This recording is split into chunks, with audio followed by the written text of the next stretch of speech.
Bismillahirrahmanirrahim. Assalamualaikum warahmatullahi wabarakatuh. Waalaikumsalam. Jalan. Bapak Ibu semua, sebelum perkuliahan di siang hari ini kita mulai, mari kita berdoa sejenak. Semoga diberikan kelancaran dalam kita. Bismillahirrahmanirrahim. Raditu billahi robba wa bil islami dina wa bi muhammadin nabiyya wa rasulan. Rabbi zidni ilma wa rasulullah.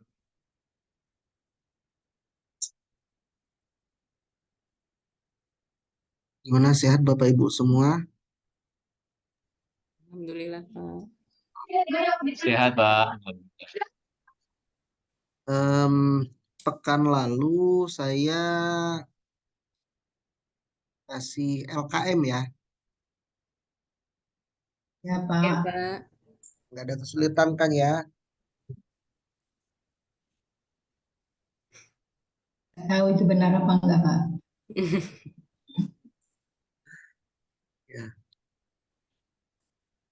Jadi pertemuan ini kita ulas yang pertemuan yang lalu sekaligus kita diskusi tentang apa itu alam semesta. Jadi Bapak Ibu semua, kemarin mulai timelinenya dimulai dari kapan itu?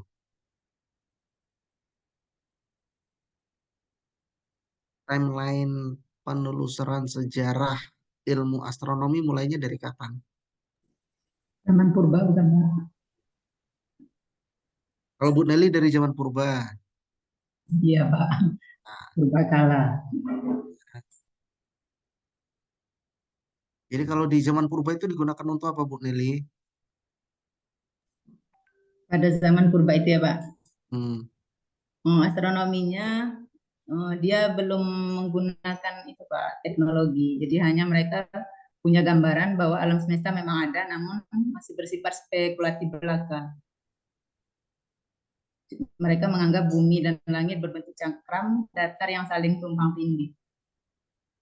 Oh. Itu, Pak. Kalau yang lain gimana perspektifnya tentang sejarah ilmu bumi dan antariksa?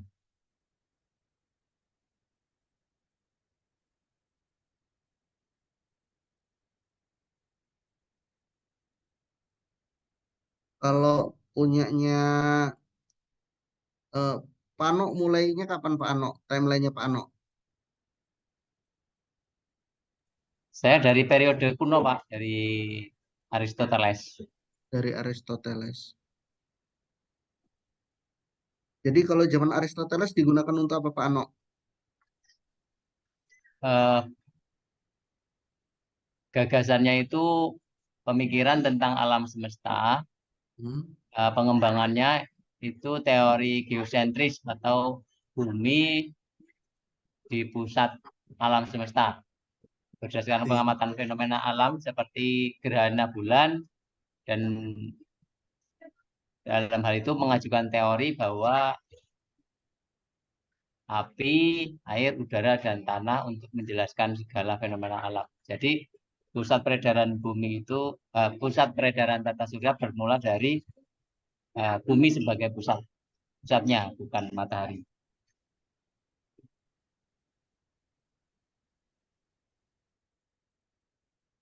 Kalau ada kondisi kayak gitu, em, kan hingga saat ini bahkan ada yang berasumsi bumi itu datar, flat earth ya, ada yang ngomong flat earth. Itu mulainya kapan itu ada flat earth itu? Orang ngomongin flat earth itu kapan ya?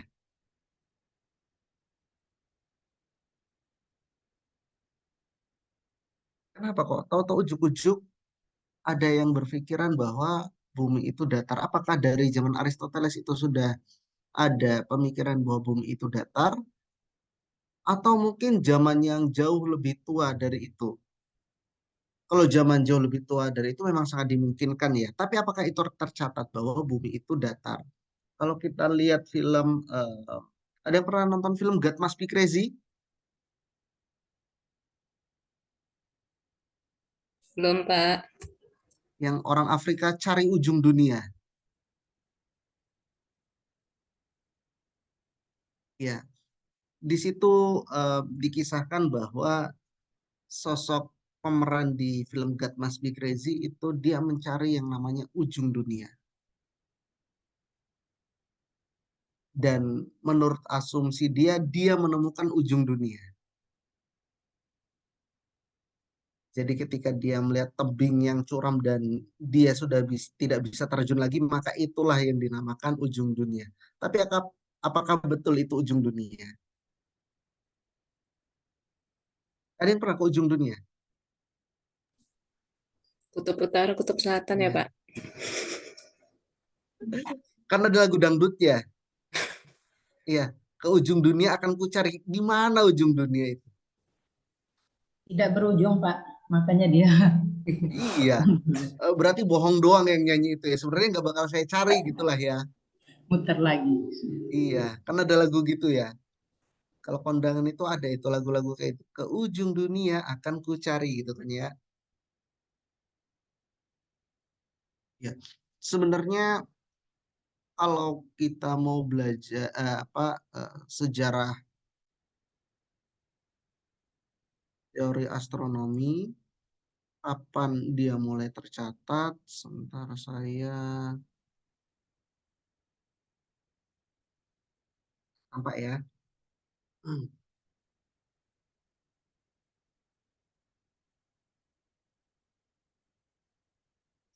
Sebelum sebelum kita lanjut lagi, ilmu perbintangan yang kita kenal itu kan ada dua sisi ya. Ada yang kita kenal dengan astronomi, ada yang kita kenal dengan astrologi ya.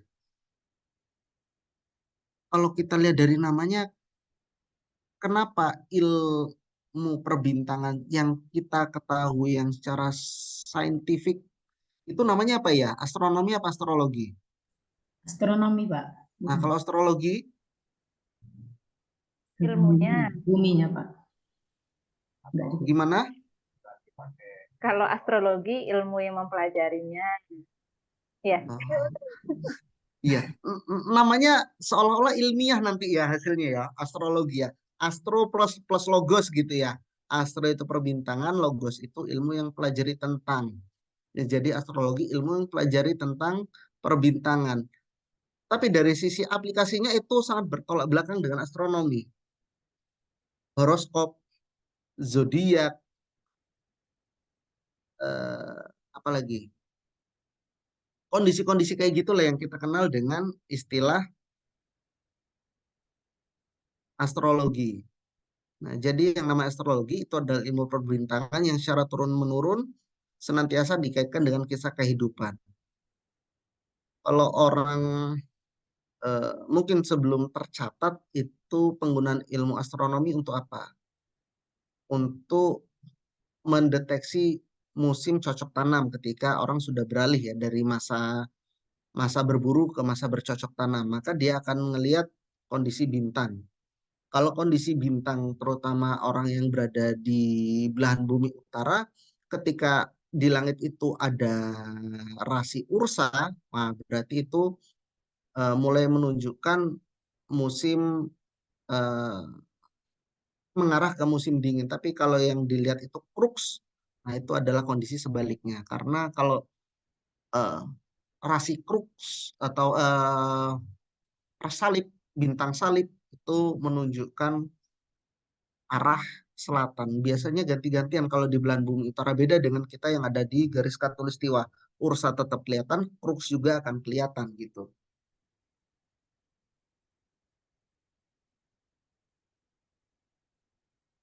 Nah, dari kondisi ini mana yang familiar sama Bapak Ibu semua? Zodiak, Pak. Yang ini ya, Capricorn, Aquarius, Pisces, Aries, Taurus ini ya. Ada kalajengkingnya, Pak. Oh iya, Scorpio. Ah, ini logonya Scorpio. Apa Bu Nelly dari apa zodiaknya Scorpio Bu Nelly? Iya, Pak. Oh, hati-hati Bu Nelly hari ini Bu Nelly. Apa, Pak? Mulai Bapak, Pak. Nah, kan? Kenapa percaya? Iya, iya. Hari ini saran saya bahwa Bu Nelly itu jangan sampai ngasih makan orang berpuasa, Bu Nelly. Iya, nanti saya kena dosa, Pak. Iya, bermasalah itu. Itu adalah ramalan hari ini untuk Bu Nelly. Jadi memang orang zaman dulu banyak yang mengaitkan kondisi konstelasi desa di mana dia dilahirkan itu dengan kehidupan yang ada, ya. Tapi biasanya nggak adilnya buat kita, bahkan kita memperlakukan hal itu nggak adil karena kalau bagus itu kita terima, kalau jelek itu nggak kita terima gitu ya. Kita pilih-pilih gitu ya. Sebenarnya udah abaikan aja kondisi kayak gitu. Apapun yang terjadi, hidup ini adalah karena kita yang menjalani, kitalah yang menjemput takdir kita. Takdir baik, takdir buruk, semua karena kita yang menjemputnya sebenarnya. Mau dia ada di Capricorn, Aquarius misal. Ketika Capricorn ramalan untuk pekan ini bahwa tidak boleh boros, sedangkan Aquarius itu harus berhemat, kira-kira posisinya gimana? Sama aja, Pak. Ya sama aja Sama kan ya. aja. Iya, kan sering ya kayak Hemat gitu ya. atau nggak boleh Kita boros. kita tersugesti dengan ramalan-ramalan bintang yang ada. Nah, orang zaman dulu percaya banget kondisi kayak gitu. Kalau di Cina itu ada Sio, ya kan? Ada kuda, kambing, monyet, ayam, tikus, babi, kerbau, macan gitu. Sionya bagus-bagus semua kan ya?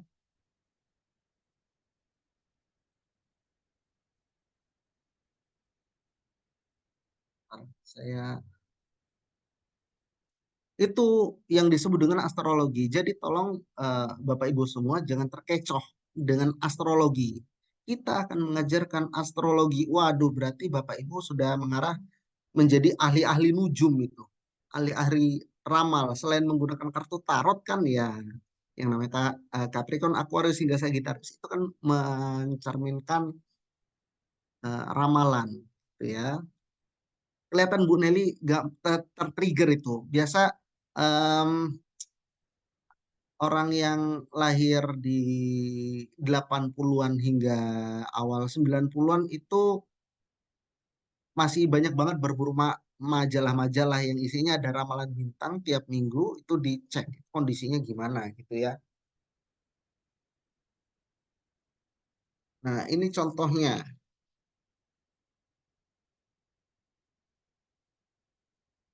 Bentar.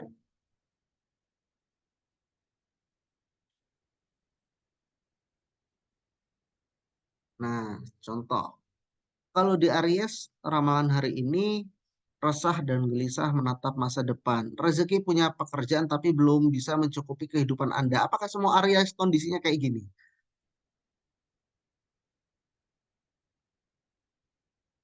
Lalu fisik kurang tidur membuat metabolisme tubuh ikut menurun. Wah, ini kalau pas bulan puasa ya cocok ini. Warna baik untuk pekan ini adalah abu-abu. Wah, apakah selama seminggu Anda akan pakai abu-abu? Kok kayak Mr. Bean bajunya itu semua minggu nggak ganti-ganti ya. Itu astrologi. Nah, ini lagi, kalau Scorpio. Anda paling berhati-hati dalam membuat status di sosmed karena takut jadi pembicaraan orang. Sekarang malah kebalikannya ya. Harus buat status agar banyak diperbincangkan. Apalagi yang Facebooknya sudah beralih ke Facebook Pro, wah itu ya kayak senyumnya Mbak Ocun mulai mengarah ke Facebook Pro itu udah gitu itu kayaknya ya. Harus banyak yang lihat, harus banyak yang komen gitu kan ya. Enggak juga, Ini Pak. apa Bu? Karena kita tadi kebetulan Bu Nelly Scorpio, apakah Bu Nelly sudah Facebooknya beralih ke Pro, Bu Nelly? Enggak, Pak. Ah, berarti kok kayaknya ngepas ya ini ya, Saya ramalannya sangat ya. berhati-hati buat status, Pak. Iya, kok pas ya ramalannya ya. Ya. Dan saya juga kok yang naruhnya Scorpio ya. Gitu. Dari sisi rezeki, saat Anda punya duit, banyak kepercayaan diri Anda, itu otomatis meningkat. Kayaknya semua orang bakal begitu ya.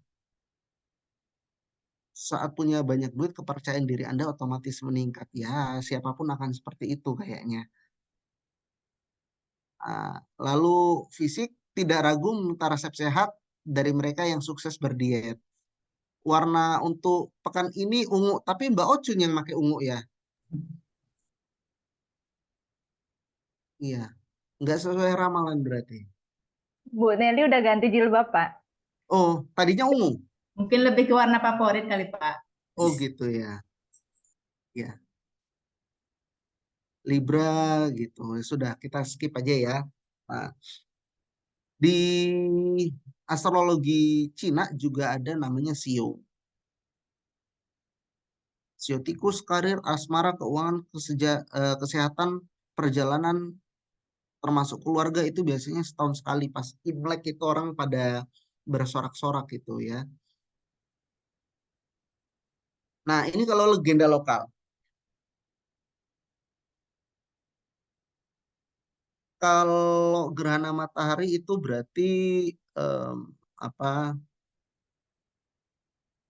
Matahari itu dimakan sama Betoro Kolo. Makanya terjadi gerhana matahari. Tapi kalau bulan itu tandanya bulan itu dimakan sama Gundurwo. Tapi kalau orang bulan purnama itu terkait dengan legenda Nini Anteh gitu.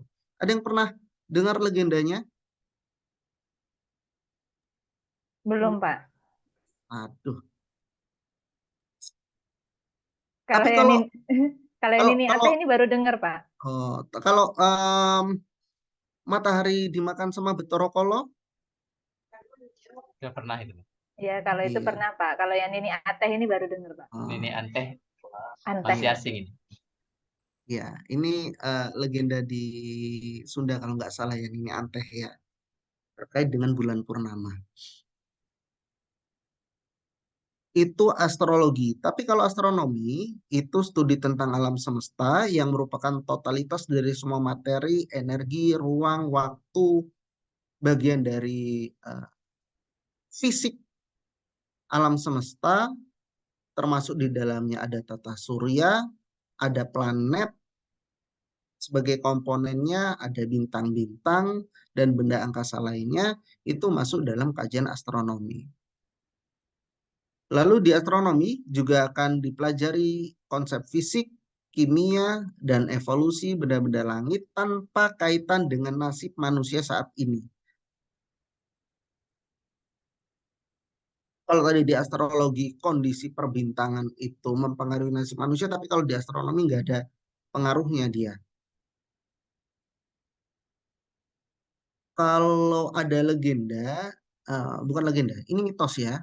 Jadi kalau ada ibu sedang mengandung, saat gerhana matahari dilarang dibawa keluar rumah gitu ya. Pernah dengar mitos seperti itu?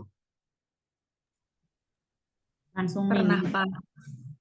Oke. Nanti efeknya gimana kalau misalkan ibu itu yang sedang hamil di berjalan keluar rumah gitu saat gerhana matahari? Dan anaknya belang Pak. Anaknya bilang, kayak zebra. Kelar sebelah terang mungkin Berubah Pak. jadi serigala, Pak. Kalau sekarang banyak ya kayak gitu ya, yang belang ya. Apalagi yang foundationnya tebel, make upnya oke, tapi lehernya lupa di make upin gitu belang. Oh mungkin itu orang tuanya dulu pergi saat kondisi gerhana mungkin ya. Banyak ya kondisi kayak gitu ya sekarang ya. Mungkin nanti bisa kita identifikasi. Kalau kita menjumpai sesosok seperti itu, bisa kita telusuri coba. Tahun lahirnya seperti apa? Tahun lahirnya kapan? Karena gerhana matahari itu kan siklusnya nggak tiap tahun ya, nggak kayak gerhana bulan ya. Nah, nanti kita coba cocokkan. Apakah saat dia lahir itu atau saat dia kemungkinan orang tuanya hamil itu dimungkinkan saat ada periodisasi gerhana matahari. Kok bisa mukanya putih, lehernya nggak putih gitu ya, belang gitu ya. Nah, dari sini kan kita tahu folklore tingkat mitos atau legenda yang terkait dengan fenomena alam ya itu kan terkait juga kalau kita bilang kondisi kayak gitu itu kayak astrologi banget gitu ya, jangan keluar saat terjadi gerhana matahari nanti anaknya belang, maka bahkan ada yang bilang lebih baik nyumput di bawah apa kolong tempat tidur. Lah itu kan malah menyengsarakan ya. Bayangkan orang hamil suruh sembunyi di bawah kolong. Saya nggak tahu itu kalau legendanya dia harus tengkurup apa terlentang. Waduh, kalau tengkurup kan sengsara banget ya, masuk kolongnya aja perjuangan, apalagi ada anak bayinya ya. Wah, itu jadi malah zolim kayaknya ke ibu hamil itu. Itu guyon, tapi memang mitos-mitos yang terkait dengan fenomena alam itu di setiap daerah pasti ada, nggak bisa dihindari. Astrologi itu pasti ada terkait gitu. Nah, kalau tadi kita sudah bicara tentang fenomena di astrologi, itu ada zodiak, ada gundurwo, ada apalagi tadi gerhana matahari di mana seorang ibu hamil itu tidak boleh keluar rumah. Nah, tapi kalau fenomena astronomi, kita akan pelajari tentang rotasi dan revolusi planet, pergantian siang dan malam, pergantian musim, pasang surut air laut, gerhana matahari dan gerhana bulan dari sisi ilmiahnya, ya kan? Kalau kita bilang tadi, kalau dari sisi ilmiah pasti dia akan bisa dibuktikan gitu ya. Tapi kalau dari sisi kayak tadi mitos, sudah ada yang survei belum? Berapa persen anak yang dilahirkan ketika ibunya keluar saat gerhana matahari itu jadinya belang?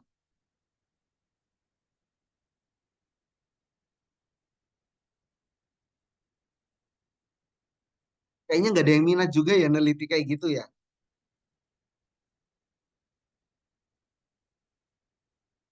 Tapi itu untuk membuktikan apakah itu ilmiah atau itu nggak ilmiah gitu. Nah, ini fenomena astronomi versus fenomena mistis. Jadi kalau kita lihat dari sisi astronomi, apa itu gerhana matahari? Gerhana matahari adalah kondisi di mana matahari, bulan, dan bumi itu berada pada satu bidang atau satu garis lurus di mana sinar matahari ke bumi itu terhalang oleh adanya bulan. Tapi kalau dari sisi mistis, dari sisi astrologi, apa itu gerhana matahari? Wah, gerhana matahari adalah saat di mana Bathara Kala itu memakan matahari. Bagaimana cara ngusirnya? Lesung-lesung itu dibunyikan, gitu ya. Kayaknya kalau ini di SD populer banget ya kisah ini ya.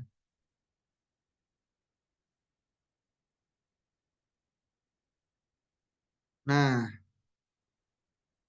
saya mau coba mulai dari Aristoteles dan Ptolemeus.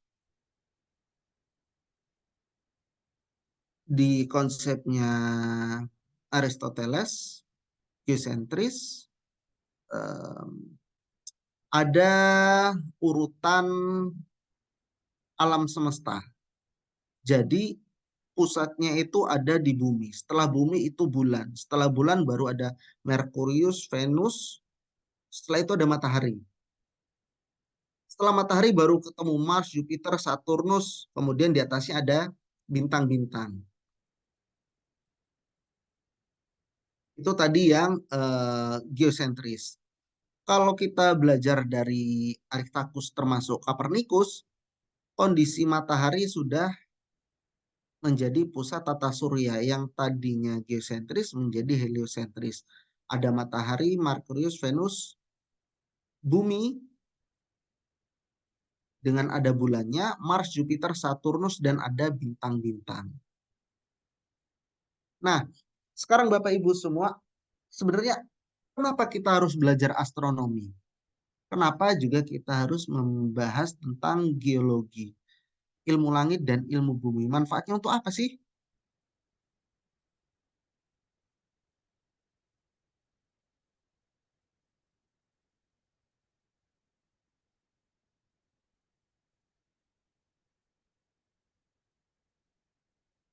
Mungkin untuk orang-orang zaman dulu itu, Pak, untuk bercocok tanam, Pak.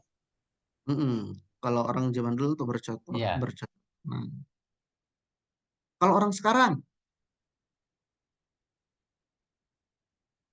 kan kalau apa istilahnya kalau mongso ya, kalau masa-masa juga sudah tidak bisa terpetakan lagi ya kondisinya ya. Musim tanam, musim panen lah. Sekarang kalau yang dulu tanam dan panen itu setahun sekali lah. Sekarang bisa setahun ada yang 3 kali tanam, 3 kali panen gitu kan ya. Dengan ada diversifikasi pertanian dan teknologi pertanian sekarang sudah bisa dirancang setahun 3 kali musim tanam sekaligus musim panen gitu kan. Ya. Lalu kalau kondisi kekinian untuk apa kita belajar astronomi? Kalau astrologi nggak usah kita pelajarin lah itu buat seru-seruan. Kalau perkembangan, mungkin perkembangan yang sangat modern mungkin ya, Pak. Bisa.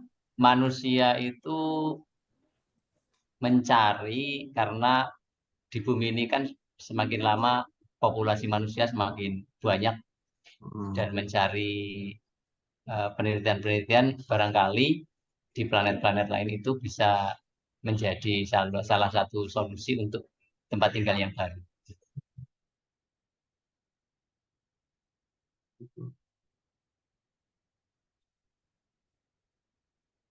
Bapak Ibu tahu nggak kalau bulan itu sudah dikaplingin?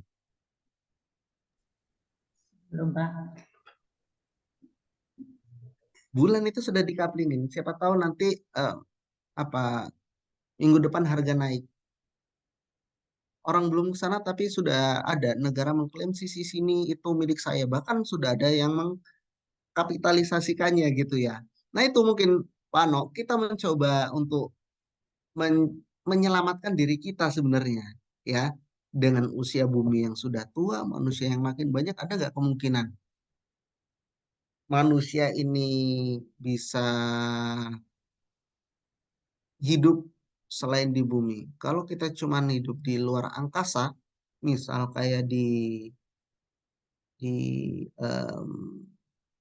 satelit-satelit, ya, itu ketika kita sudah tinggal di sana lebih dari 6 bulan, metabolisme kita akan terganggu.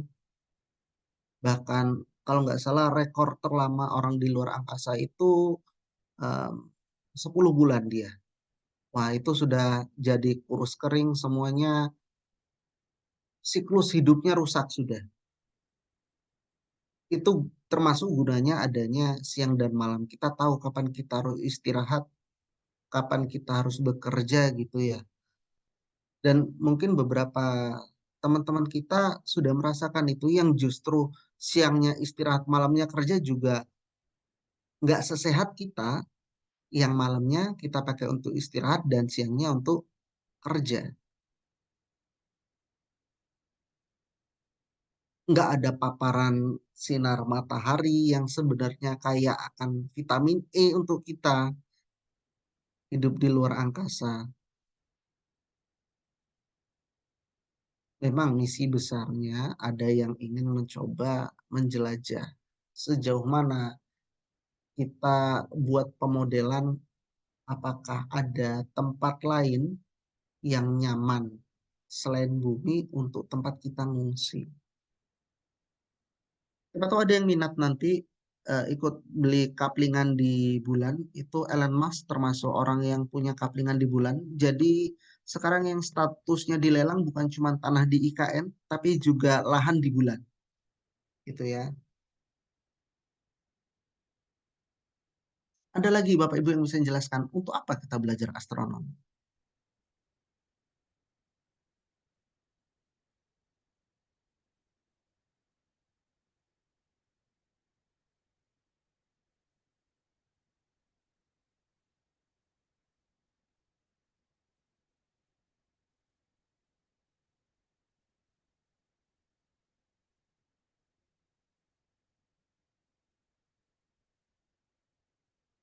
Sejauh mana kita tahu alam semesta? Asal mula kita itu dari mana? apakah kita adalah satu-satunya makhluk yang berpikir, juga memiliki nafsu dan berpengetahuan di alam semesta ini? Itu kan pertanyaan-pertanyaan yang senantiasa ada di benak kita kalau kita ngomong tentang alam semesta dari bumi keluar. Tapi kalau bumi kulit bumi ke dalam, untuk apa kita belajar? Misal ilmu bumi, di sana ada geologi, di sana ada em, eh,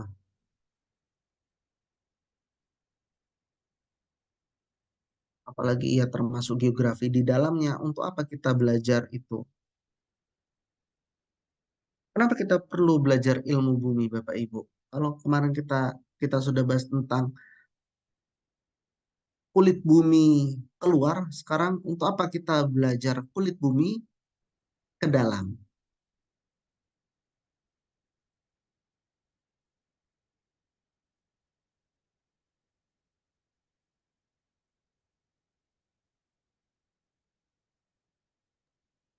Mungkin untuk mengetahui kebermanfaatan ya Pak. Mungkin ada Iya. bahan-bahan yang bisa dimanfaatkan selain daripada minyak bumi atau yang lain.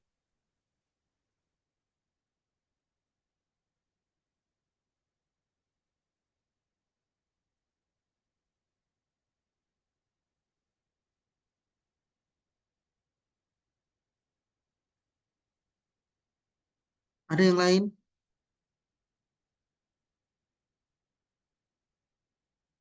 Tadi kan terkait dengan apa ya konservasi sumber daya alam ya.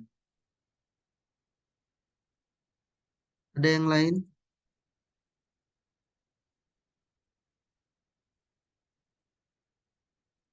Kenapa kita harus belajar ilmu bumi? Kalau tadi antariksa kita mau coba memecahkan masalah, eh, ada nggak kemungkinan kita bisa hidup selain di bumi gitu ya?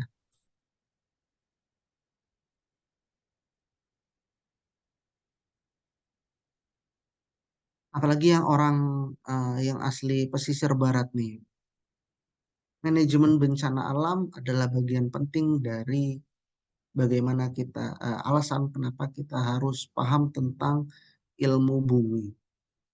Dari ilmu bumi kita bisa paham bagaimana eh, proses gempa bumi, tsunami, kalau di beberapa daerah di sekitar daerah aliran sungai itu banjir, di daerah pegunungan itu bagaimana Gunung Merapi meletus, itu kan pasti ada mitigasi, peringatan dini, yang semua didasarkan pada kajian-kajian ilmu bumi. Kesadaran lingkungan juga adalah manfaat mengapa kita harus belajar tentang ilmu bumi. Kita paham kondisi bahwa bumi ini tidak bisa terus-menerus dieksploitasi, tapi juga kelestarian juga harus tetap kita jaga. Ya kan? Kalau kita sadar akan kondisi lingkungan, itu berpengaruh terhadap iklim, pertanian, kehutanan juga kayak gitu, keseimbangan ekologi yang ada, itu kan terkait dengan bagaimana kita memahami kondisi ilmu bumi, lapisan-lapisan bumi.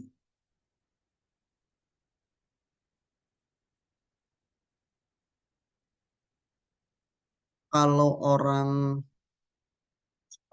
pembangunan infrastruktur misal di IKN, dia juga harus paham terkait dengan geologi, hidrologi, termasuk topografi.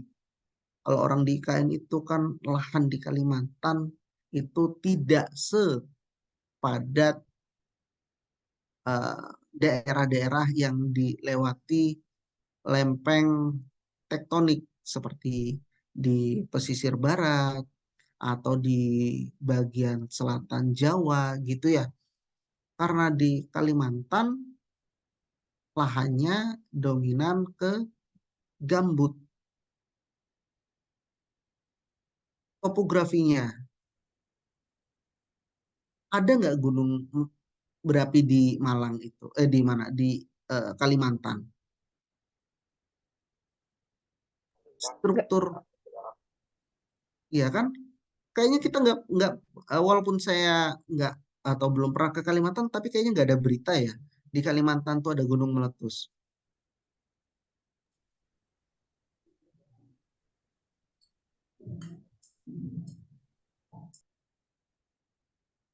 Ya kan? Bencana apa yang paling sering terjadi di Kalimantan? Kebakaran hutan, Pak. Kebakaran hutan, apalagi Banjir. banjir karena di sana banyak sekali sungainya. Kami sekali. Ya kan?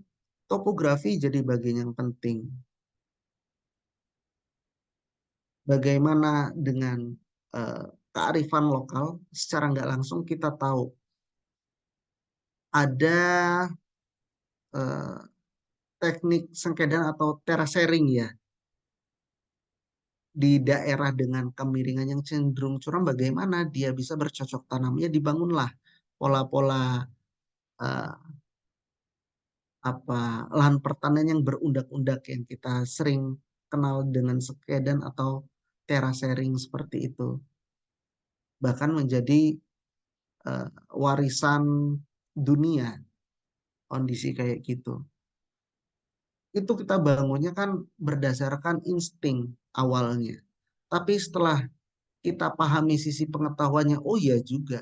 Kalau kita tidak bikin undak-undakan di lereng seperti itu, pasti ketika ada hujan, tanaman itu akan langsung longsor kondisinya, akan terbawa, tergerus air. Gitu. Tapi kalau dengan kondisi kita bikin berundak-undak, airnya mengalir secara nggak langsung ngucur apa ya, secara periodiknya bisa kita atur gitu, kapan kita bendung, kapan kita alirkan, kondisinya jauh lebih mudah kalau kita paham tentang kebumian.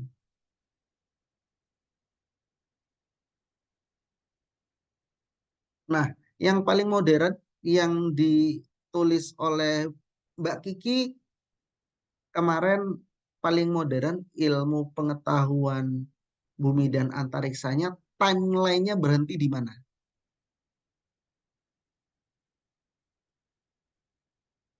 Kalau tadi Pak Ano sama Bu Nelly saya tanya terkait dengan yang paling lama mulainya di mana, kalau Mbak Kiki berakhirnya di mana timelinenya?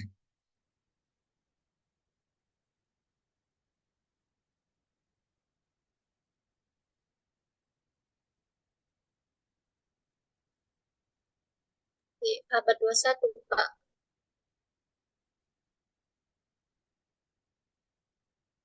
Di abad 21, em,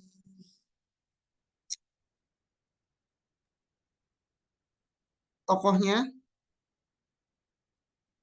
Abad ke-21 Elon Musk dan Jeff Bezos. si tukang kapling bulan itu ya, berdua ya.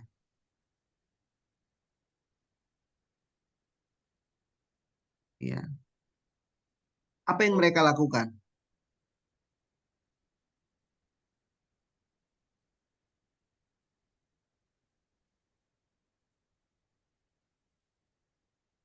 Penjelajahan Apa yang komersial luar dilakukan? angkasa dan kolonisasi planet lain. Ya.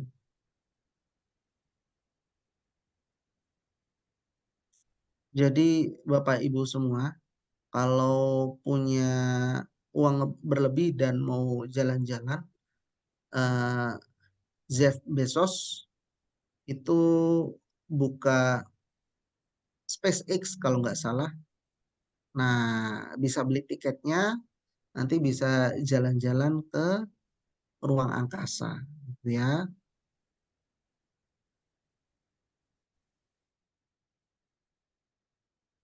Oke. Kalau untuk Bu Samiati, paling akhir timelinenya berhenti di mana?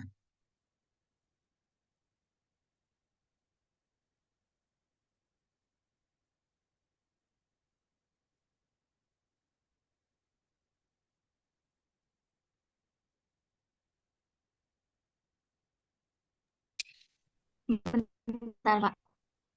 Lupa dihidupin ya handphonenya.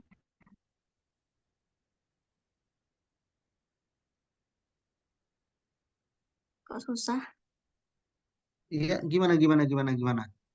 Terakhir berhenti di mana? Berhenti di angkasa modern.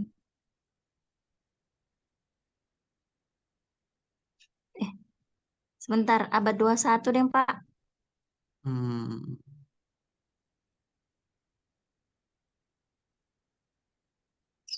Abad abad. ke-20, 21. Siapa tokoh yang tercatat di Kemarin punya, timelinenya Bu Samiati? kemarin kemarin punya saya nggak tak urutin, Pak. Oh, yang paling akhir siapa dan siapa tokohnya? Coba. Kalau di sini Marie Curie. Oke, Marie Curie ya. Mm-mm. Eh, Salah satu wanita yang pernah dapat Nobel ya dari Iya, bidang eh, kimia, sempat dapat Nobel bareng radioaktif. sama suaminya, ya kan? Sempat dapat Nobel bareng suaminya dan juga dia dapat Iya. Nobel sendiri. Oh ya, Marie Curie. Oh. Em, apa peran Marie Curie di ilmu astronomi dan juga ilmu kebumian atau ilmu kebumian?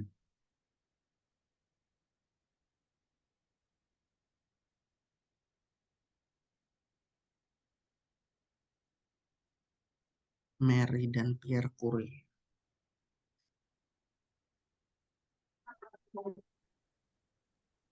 Pakai HP susah, Pak. Marie Curie itu penelitiannya tentang radioaktif sama Mm-mm. unsur-unsur radioaktif.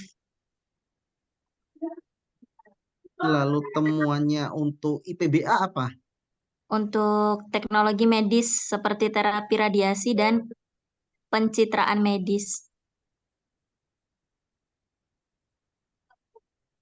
Enggak, untuk IPBA-nya ilmu pengetahuan bumi antariksanya sumbangsi Marie Curie atau Pierre Curie-nya Itu hanya ada? ini tuh, Pak. Nggak ada, hanya dia itu ini tuh mengembangkan teknologi medisnya gitu. Hmm, oke.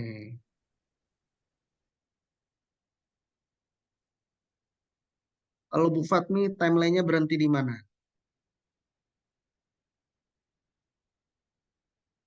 20 sampai dengan saat ini, Pak. Oke.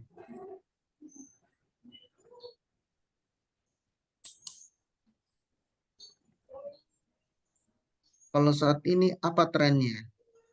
Itu ini tokohnya itu ada Stephen Hawking dan Elon Musk. Hawking itu menyumbangkan pemikiran tentang lubang hitam dan kosmologi teoretis. Sedangkan kalau Elon Musk mendorong eksplorasi luar angkasa melalui perusahaan seperti SpaceX. Kemudian untuk pemanfaatan IPBA-nya, untuk Stephen Hawking itu teknologi modern seperti satelit, teleskop luar angkasa, dan pesawat luar angkasa. Kemudian kalau Elon Musk itu dia pemetaan bumi, observasi astronomi, eksplorasi luar angkasa, contohnya pemanfaatan GPS untuk navigasi dan pemetaan cuaca.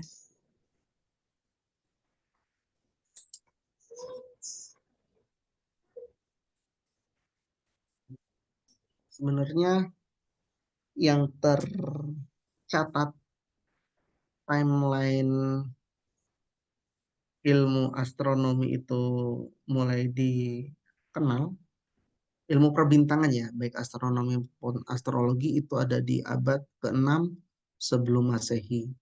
Di sana ada filsuf, itu ada Thales dan Anaximander, lalu ada Anaximenes, itu mencetuskan gagasan tentang struktur dan asal-usul alam semesta. Yang kayak tadi.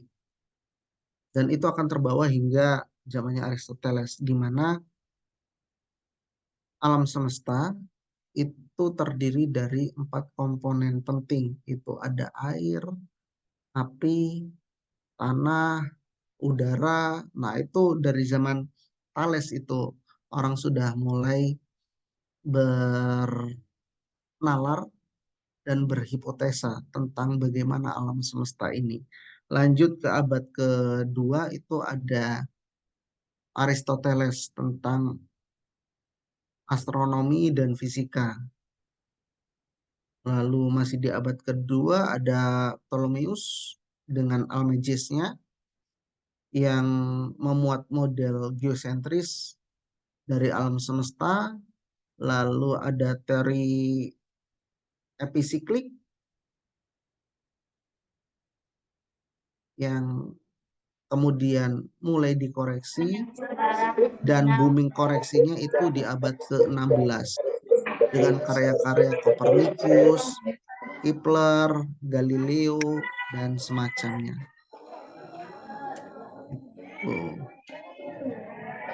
Jadi Bapak Ibu semua terkait dengan asal-usul alam semesta kita, di mana batas alam semesta? Di mana ujungnya alam semesta? Ada koordinatnya?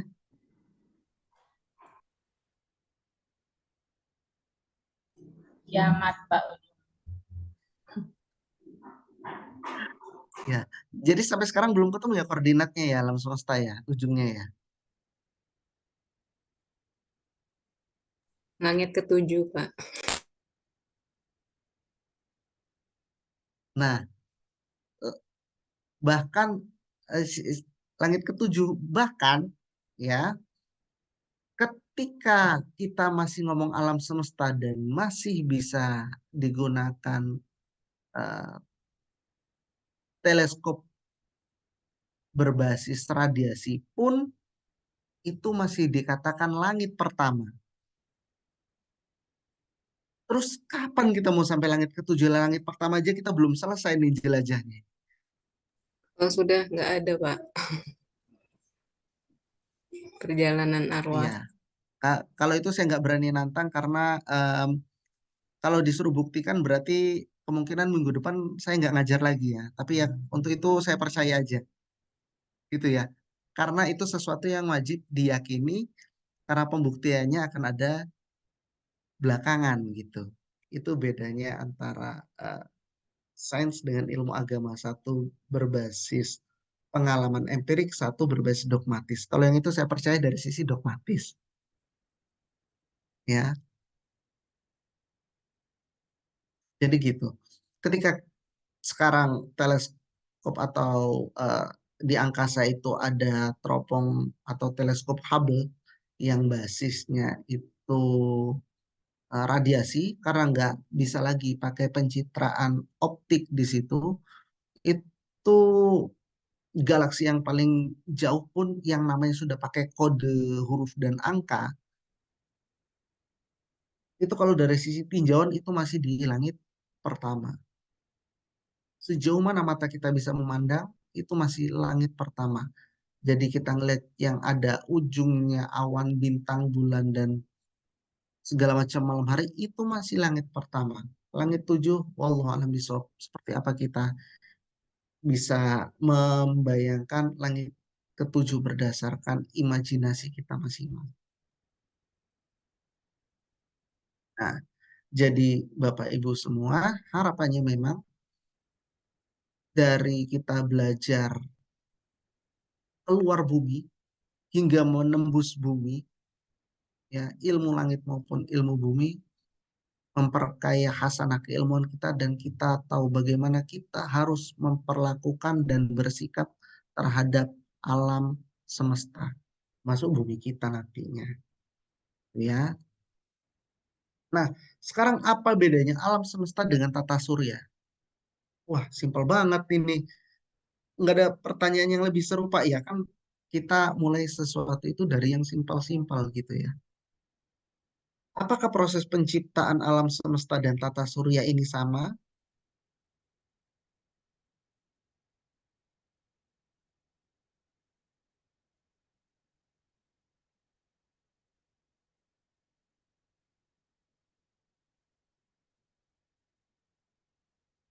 Apa itu tata surya? Apa cuman ada satu tata surya di langit pertama ini?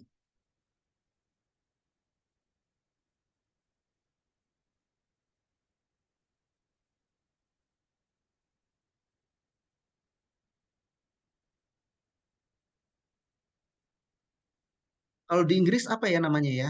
Di luar negeri bahasa bahasa umumnya apa ya? Tata surya.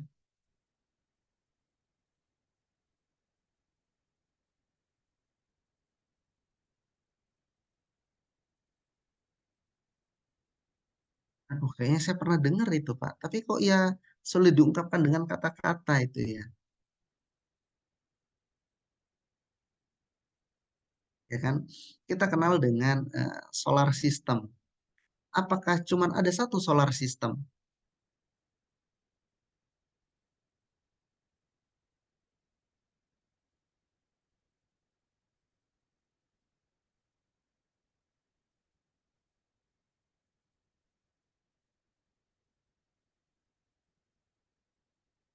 Wah, kalau ada pertanyaan kayak gitu gimana?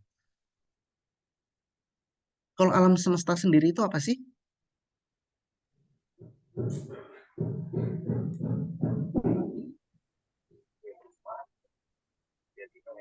Izin jawab, Pak. Iya, silakan. Nanti kalau kurang tepat, monggo Kita lengkapi. tepatkan, kita tepatkan. Jadi kalau alam semesta itu kumpulan dari apa ya, banyak dari tata surya. Tapi kalau tata surya itu ya lingkupnya hanya yang kita kenal itu yang di apa namanya galaksi Bima Sakti gitu, Pak. Yang familiar itu, Pak.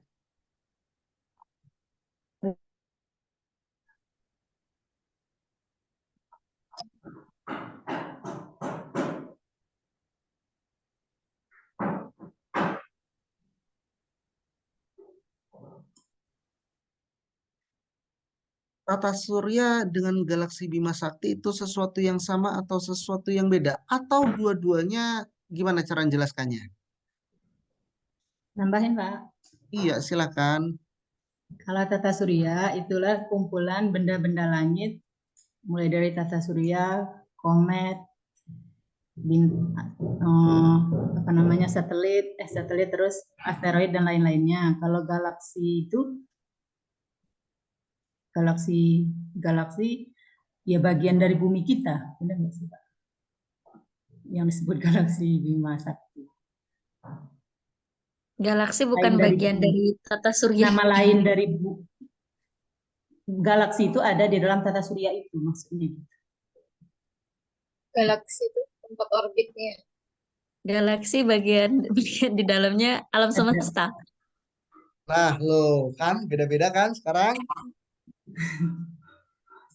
Ya.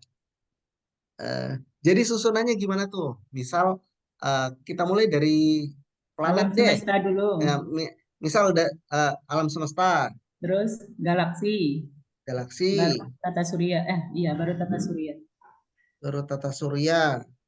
Setelah itu elemen-elemen atau komponen tata surya ya. Ada matahari, planet-planet, dan satelit-satelitnya. Gitu Bu Nelly. Jadi tata surya itu salah satu isinya ada galaksi gitu loh, Pak. Benar nggak sih? Iya, Bu. Gimana? Misalnya Tata di tata surya. surya, Oh iya. salah satu anggotanya itu ada galaksi itu tadi, yaitu bumi misalnya. Nah, bumi itu ya di dalamnya yaitu alam semesta kita itu. Gimana sih? Enggak sih.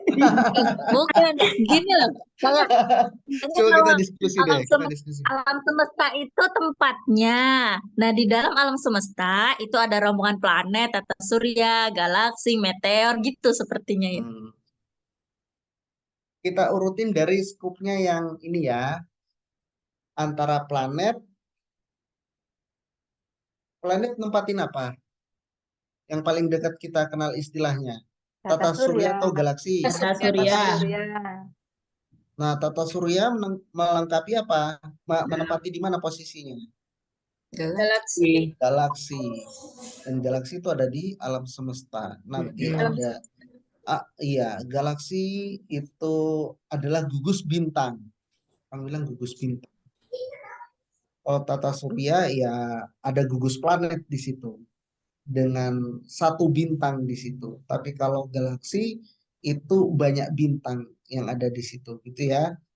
Nah, coba nanti Bapak Ibu identifikasi, nanti kita diskusikan pertemuan ke depan. Beda atau sama teori pembentukan alam semesta, galaksi, dan tata surya? Sama atau beda? Kalau sama di mana persamaannya, kalau beda di mana perbedaannya? Mana yang paling banyak dianut atau kalau istilah kita dalilnya paling kuat? Kan banyak banget itu teorinya ya, dari pembentukan alam semesta, dari pembentukan tata surya, dalil mana yang paling kuat? Ini jadi bahan diskusi kita di pekan depan.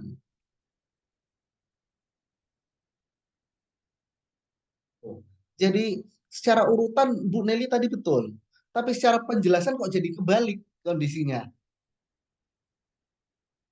ya? Puasa kayaknya, Pak. Oh gitu. Ya. Berarti belum makan siang ya? Ya, Pak. Oh iya.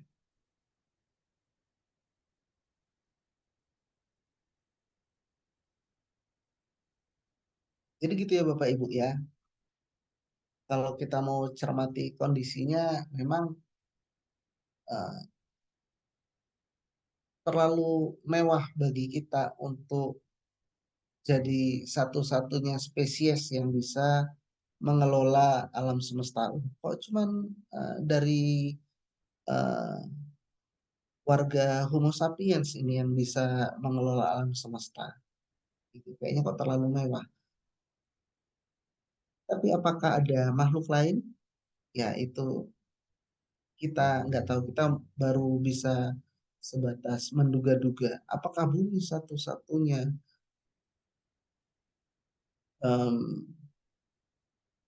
planet yang bisa dihuni? Lalu kalau pusat tata surya kita kenal dengan matahari, ya kan? Lalu pusat galaksi, ada yang bilang pusat galaksi itu ada di black hole yang terbesar di tiap galaksinya. Lalu apa pusat alam semesta?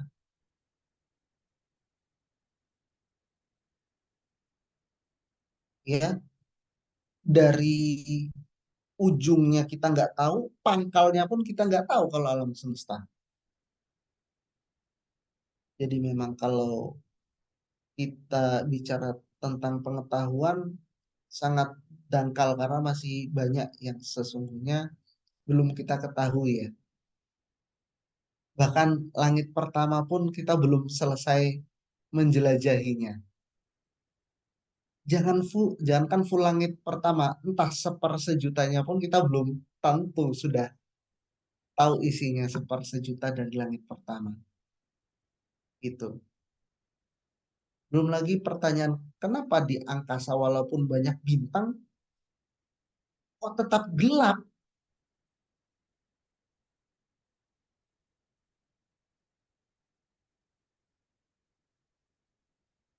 Iya kan? Siapa yang membuat sebegitu pekatnya ruang angkasa sehingga walaupun banyak bintang, tetap jadinya pekat? kenapa matahari di bumi kita bisa lihat terang, tapi kalau kita lihat ke ruang angkasa, toh nggak menyilaukan ketika kita ada di bumi ya. Kalau kita lihat record periodiknya NASA di YouTube itu ada tiap jamnya ada recordnya satelit, loh kok tetap bumi kelihatannya ya di sekitarnya itu tetap gelap, padahal matahari kan nggak mengenal siang malam ya di luar angkasa ya. Tapi kalau di sini ada periodiknya ya, siang malam, bahkan kalau siang itu bisa sangat terik sekali.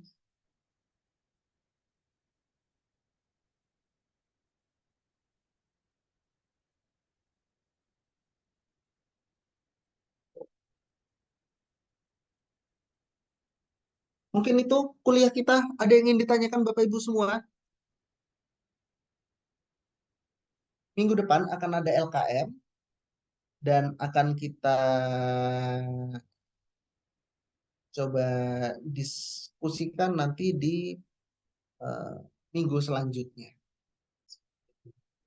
Ini minggu selanjutnya itu dekat ini ya, dekat Lebaran ya, Ya Pak, tanggal 4. mudik Pak. Tiap minggu bukannya mudik, Bu Nelly. Ya benar. Minggu Iya, depan jadi kan masih Beda tanggal mudiknya, Pak. Kalau mau Iya. lebaran banyak yang dipersiapkan. minggu depan Makanya kalau tanggal 28, Pak. iya, tanggal 28 LKM, tanggal 4-nya eh, kita diskusi lagi gitu. Tapi kayaknya tanggal 4 saya malah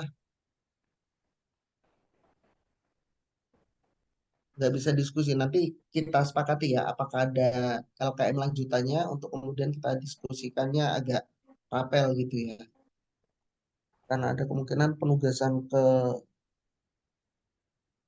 luar kota itu tanggal 4 itu. Jadi saya akan merasakan mudik lagi setelah sekian lama nggak mudik. Tanggal lebaran ya, Pak. Iya. Ada ini apa rencana dari Direktorat Kelembagaan untuk mengadakan agenda tanggal segitu.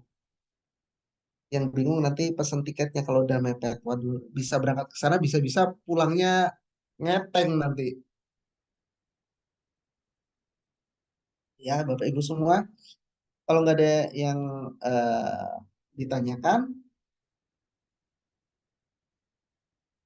mari kita akhiri sesi kita untuk hari ini dengan bersama mengucap lafaz hamdalah. Alhamdulillahirrahmanirrahim. Terima kasih untuk diskusinya. Mudah-mudahan semakin menyadarkan kita bahwa sebenarnya kita ini masih sangat terbatas. Itu ya. Terima kasih atas perhatiannya. Wassalamualaikum warahmatullahi wabarakatuh. Waalaikumsalam warahmatullahi Terima kasih, Pak. wabarakatuh. Iya, Terima kasih, Pak. Terima Ya. kasih, Pak.